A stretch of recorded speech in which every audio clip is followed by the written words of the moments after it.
के वीडियो में हम देखने वाले हैं उपसहसंयोजक यौगिक या जिसे हम कहते हैं कोऑर्डिनेशन कंपाउंड। तो ये जो है आपका चैप्टर आज से हम जो है वो स्टार्ट करेंगे और इस चैप्टर से रिलेटेड जो भी नोट्स बनते जाएंगे आपको BSc second year inorganic chemistry के प्ले लिस्ट में जो है वो मिलते जाएगा। इनऑर्गेनिक केमिस्ट्री का चैप्टर है ये, आपके 12th में भी है, अगर 12th के स्टूडेंट है वो भी ये चैप्टर के सारे नोट्स जो है वो देख सकते हो। तो यहाँ पे हम आज जो है वो कोऑर्डिनेशन कंपाउंड क्या होता है उसके बारे में पहले जानेंगे कि कोऑर्डिनेशन कंपाउंड मतलब क्या होता है, और इससे रिलेटेड यहाँ पे काफी सारे छोटे छोटे डेफिनेशन है, इन्हें भी जानना आप लोगों को काफी जरूरी है, क्योंकि जब तक आप लोगों को इन छोटे छोटे चीजों का मतलब नहीं पता होगा कोऑर्डिनेशन कंपाउंड से रिलेटेड जो भी आगे आप नोट्स देखोगे वो आप लोगों को समझ में नहीं आएगा। इसलिए जरूरी यही है कि पहले इन छोटे छोटे चीजों को हम जान लें, उसके बाद जो है वो इससे रिलेटेड जो भी टॉपिक है उसे सॉल्व करेंगे। तो यहाँ पे हम जो है वो देखने वाले हैं, और ये जो आपका टॉपिक है मोस्ट एमपी है, एग्जाम में 1-2 नंबर के लिए इस टाइप से डेफिनेशन जो है वो पूछे जाते हैं। सबसे पहले तो हम जो है वो सिंपल सॉल्ट के बारे में देखेंगे जिसे साधारण लवण कहते हैं, और डबल सॉल्ट क्या होता है, संकुल यौगिक क्या होता है, लिगेंड क्या होता है, सेंट्रल मेटल क्या होता है, ये सारी चीजों के बारे में एक एक करके मैं आप लोगों को यहाँ पे डिटेल से जो है वो एक्सप्लेन करूंगी। तो चलिए इस आज का टॉपिक हम स्टार्ट करते हैं। तो सबसे पहले हम देख लेते हैं सिंपल सॉल्ट क्या होता है, साधारण लवण जिसे आप कहते हो। और ये जो चीज है आप 9-10 से जो है वो पढ़ते आ रहे हो। NaCl तो आप लोगों ने सुना ही होगा जो कि एक प्रकार का सॉल्ट है। NaCl कैसे बनता है, जब हम एसिड को और बेस को आपस में जो है वो मिला देते हैं। कहने का मतलब है कि जब किसी एसिड का रिएक्शन किसी बेस के साथ कराते हैं, मतलब जब किसी अम्ल का रिएक्शन किसी क्षार के साथ कराते हैं, एसिड और बेस का जब रिएक्शन होता है तो हमारा जो है वो सॉल्ट बनता है, मतलब लवण बनता है। तो यहाँ पे आप डेफिनेशन लिख सकते हो कि साधारण लवण क्या होता है, जब किसी अम्ल का रिएक्शन किसी क्षार से कराते हैं या फिर किसी एसिड का रिएक्शन जब हम किसी बेस के साथ कराते हैं, तो ये जो आपका जो भी बनेगा वो जो है वो आपका सॉल्ट कहलाएगा। जैसे कि एग्जांपल के लिए देख लो, HCl क्या है आपका एसिड है, मतलब HCl जो है वो अम्ल है, और NaOH क्या है बेस है, मतलब ये क्षार है। हम दोनों को आपस में जो है वो रिएक्शन कराते हैं तो क्या बनता है, ये जो आपका Na है Cl के साथ आपस में जुड़ जाएंगे, आपका बन जाएगा NaCl। और जैसा कि पता है NaCl क्या है, सॉल्ट है, प्लस H2O भी यहाँ पे बनेगा। तो कहने का मतलब है कि जब हम एसिड और बेस को जो है वो आपस में मिलाते हैं तो हमारा सॉल्ट यहाँ पे बनेगा। उसी प्रकार एक और एग्जांपल देख लेते हैं, ये भी काफी इजी एग्जांपल है। HCl को जब हम KOH के साथ जो है वो रिएक्शन कराते हैं, यहाँ पे भी एसिड बेस का जो है वो रिएक्शन हो रहा है, आपका KCl सॉल्ट यहाँ पे बनेगा और प्लस H2O भी बनेगा यहाँ पे। तो इतना तो आप लोगों को समझ में आ गया होगा कि सिंपल सॉल्ट क्या होता है। जैसे कि NaCl हो गया, KCl हो गया, जब हम एसिड और बेस को आपस में रिएक्ट कराएंगे तो आपका सिंपल सॉल्ट जो है वो बन जाएगा। ये आप लोगों को क्लियर हुआ। अब हम जो है वो आगे का डेफिनेशन जो है वो स्टार्ट करते हैं। जब आप लोगों ने सिंपल सॉल्ट के बारे में अच्छे से जान लिया कि सिंपल सॉल्ट क्या होता है, अब हम यहाँ पे डबल सॉल्ट जो है वो देखने वाले हैं, जिसे द्विक लवण भी कहते हैं। डबल सॉल्ट उन यौगिकों को कहा जाता है जिनमें निम्नलिखित गुण पाए जाते हैं। अब यहाँ पे हम कुछ कैरेक्टर क्वालिटी वगैरह देखेंगे जो कि डबल सॉल्ट का जो है वो आप लोगों को देखने को मिलेगा। ये डबल सॉल्ट ठोस क्रिस्टलीय अवस्था में ही होता है। अब यहाँ पे देखिए क्या कहा जा रहा है कि ये जो आपका डबल सॉल्ट आप आगे देखोगे वो हमेशा सॉलिड रूप में ही आपको पाया जाएगा। ये एक प्रकार की जो है वो क्रिस्टलीय अवस्था में ही आप लोगों को मिलेगा। तो ये डबल सॉल्ट जो है वो हमेशा ठोस क्रिस्टलीय अवस्था में ही जो है वो ये पाया जाता है। सेकंड चीज, इन डबल सॉल्ट को जल में विलय करने पर ये अपने अवयवी आयनों में विभक्त हो जाते हैं। अगर हम डबल सॉल्ट को जाकर के पानी में डाल दें, अगर जैसे ही हम उसे पानी में डालते हैं तो वो अपने आयनों में विभक्त हो जाता है। अवयवी आयन मतलब क्या होता है, अवयवी मतलब क्या, जिनसे वो मिल करके बना हुआ है, उसी चीज में वो जो है वो टूट जाएगा। तो इस प्रकार का जो भी आपका सॉल्ट होता है वो आपका डबल सॉल्ट कहलाता है। 2 एग्जाम्पल आप लोगों को यहाँ पे लिखना होगा। पहला है पोटास एलम, इसका जो यहाँ पे आप फॉर्मूला देख रहे हो K2SO4 Al2SO4 3 24H2O। अगर हम इसे पानी में डालते हैं तो ये अलग अलग पार्ट में जो है वो पूरा डिवाइड हो जाएगा, जिनसे ये मिलकर जो है वो बना होगा उसी चीजों में ये जो है वो डिवाइड हो जाएगा। तो इस प्रकार का जो आपका सॉल्ट होता है वो डबल सॉल्ट कहलाता है। और आप देख रहे हो सिंपल सॉल्ट जो है, मतलब ये जो डबल सॉल्ट है वो सिंपल सॉल्ट से ज्यादा थोड़ा सा कॉम्प्लिकेटेड आप लोगों को दिखाई दे रहा है, इसलिए हम इसे जो है वो डबल सॉल्ट भी कहते हैं। सेकंड है मोहर सॉल्ट, ये भी एक प्रकार का डबल सॉल्ट है। इसका भी फॉर्मूला आप देख सकते हो FeSO4 NH4 2SO4 6H2O। तो 2 एग्जाम्पल आप लोग इसका याद कर लेना डबल सॉल्ट का। पहला तो ये दोनों एग्जाम्पल आप लोग देख लेना, 2 क्वालिटीज में पाया जाता है। पहला तो ये सॉलिड रूप में रहता है, और जब हम इसे पानी में डालते हैं तो ये अपने आयनों में जो है वो विभक्त हो जाता है। बहुत ही इजी है। तो क्लियर हुआ आप लोगों को डबल सॉल्ट। अब हम आगे देखते हैं संकुल यौगिक। बहुत बार आप लोगों ने नाम सुना होगा। कॉम्प्लेक्स कंपाउंड क्या होता है, कोऑर्डिनेशन कंपाउंड क्या होता है, या फिर आप जिसे जटिल यौगिक भी कहते हो, कॉम्प्लेक्स कंपाउंड। इन्हीं सब चीजों के बारे में हम देखेंगे।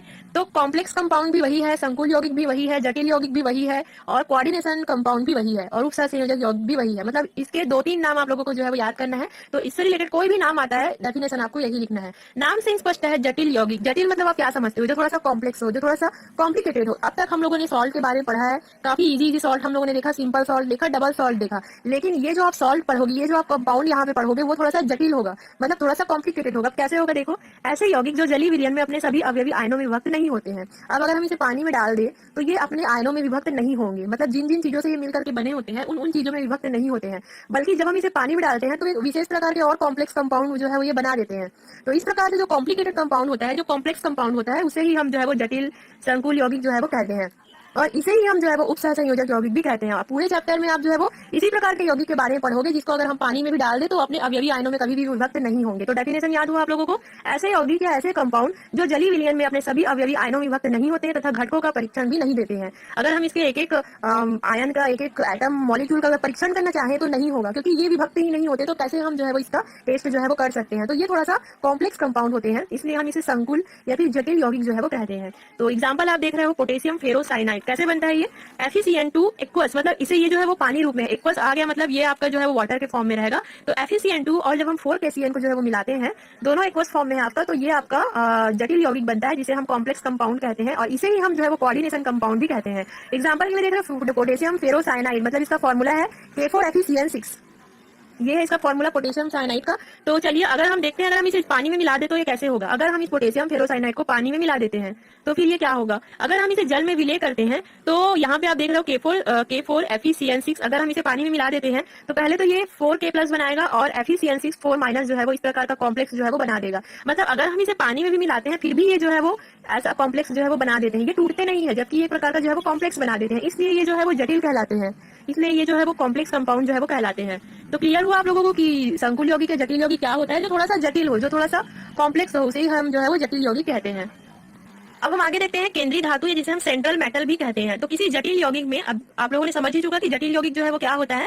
तो किसी जटिल यौगिक में एक मुख्य धातु परमाणु या आयन होता है, जिसके चारों तरफ अनेक अणु या आयन जो है वो जुड़े होते हैं। अब देखो इस प्रकार का कॉम्प्लेक्स जैसे कि FeCN6 4-, अगर हम इसे जो है वो थोड़ा सा फैला करके लिख दें तो ये आपका जो है वो ऐसा संरचना जो है वो बनेगा। मतलब बीच में आपका Fe आयन रहेगा और ये चारों तरफ, मतलब हर तरफ ये जो और भी आयन है, और भी मॉलिक्यूल है, वो ऐसे जो है वो जुड़े रहते हैं। और यहाँ पे हम लोगों ने 4- भी लिखा हुआ है। तो अगर हम इसमें जो है वो सेंट्रल मेटल जाने की कौन सा केंद्रीय परमाणु है, तो नाम से स्पष्ट है, जो केंद्र में है, जो बीच में है, जो सेंटर में है, वही आपका सेंट्रल मेटल जो है वो कहलाएगा। अगर इस टाइप से कंपाउंड आपको शो होता है तो बीच वाला हिस्सा, जैसे कि यहाँ पे Fe आयन आप लोगों को शो हो रहा है Fe2+, ये जो होगा आपका केंद्रीय धातु होगा।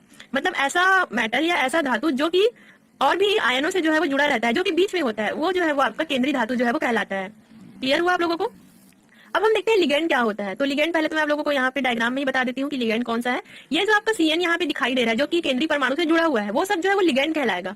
तो डेफिनेशन देख लीजिए, कोई परमाणु आयन या अणु जो केंद्रीय धातु आयन को कम से कम एक जोड़ी इलेक्ट्रॉन देकर के उपसह संयोजक बंध कर जो है वो निर्माण करता है। अब ये क्या होगा, ये जो लिगेंड है इसको कुछ इलेक्ट्रॉन को जो है वो डोनेट करके इसके साथ जो है वो बॉन्ड बना लेते हैं, जिसे हम उपसह संयोजक आबंध या कोवैलेंट बॉन्ड जिसे हम कहते हैं। तो कहने का मतलब है कि ये जो लिगेंड है इस केंद्रीय धातु आयन के साथ जब कोई बॉन्ड बना लेते हैं तो ये जो आपका बॉन्ड होता है वो उपसह संयोजक आबंध कहलाता है। और ये जो अणु होते हैं जो कि बीच वाले आयन के साथ जो है वो बॉन्ड बनाते हैं, ये सारे जो है आपके लिगेंड क्लियर हुआ। आगे हम देखते हैं और क्या क्या डेफिनेशन है।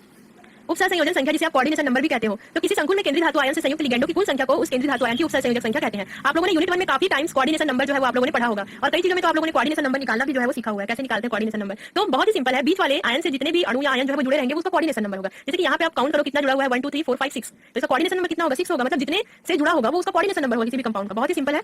एक और लास्ट में हम यहाँ पे डेफिनेशन देखते हैं क्या कहा जा रहा है। उपसह संयोजक क्षेत्र, जिसे हम कहते हैं कोऑर्डिनेशन स्फीयर, किसी संकुल में कोष्ठक के अंदर को कोऑर्डिनेशन स्फीयर कहा जाता है। अब देखिए ये भी काफी इजी है। यहाँ पे हम लोगों ने कोष्ठक लगाया हुआ है और इस कोष्ठक के अंदर पूरे आपके जो भी आयन है, जो भी अणु है, परमाणु है, वो यहाँ पे प्रेजेंट है। ये कोष्ठक के अंदर का जो हिस्सा होता है, कोष्ठक के अंदर का जो हिस्सा होता है उसे कोऑर्डिनेशन स्फीयर जो है वो कहा जाता है, या उपसह संयोजक क्षेत्र भी इसे जो है वो हम कहते हैं। क्लियर हुआ आप लोगों को। लास्ट में हम ये देखते हैं कि ये जो आपका चैप्टर का नाम है कोऑर्डिनेशन कंपाउंड क्या होता है। तो इस प्रकार का जो कंपाउंड आप आगे पढ़ोगे उसे ही हम कोऑर्डिनेशन कंपाउंड या उपसह संयोजक यौगिक कहेंगे। ऐसा यौगिक जिसमें केंद्रीय धातु परमाणु हो, यहाँ पे लिगेंड हो और यहाँ पे कुछ बॉन्ड भी प्रेजेंट हो, इस टाइप से कोष्ठक लगाओ, तो इस टाइप के जो भी आपके कंपाउंड दिखेंगे वही आपका जो है वो उपसह संयोजक यौगिक या कोऑर्डिनेशन कंपाउंड जो है वो कहलाएगा। मतलब ये जो होता है वो जटिल यौगिक होता है, जिसे हम कॉम्प्लेक्स कंपाउंड भी कहते हैं। तो क्लियर हुआ।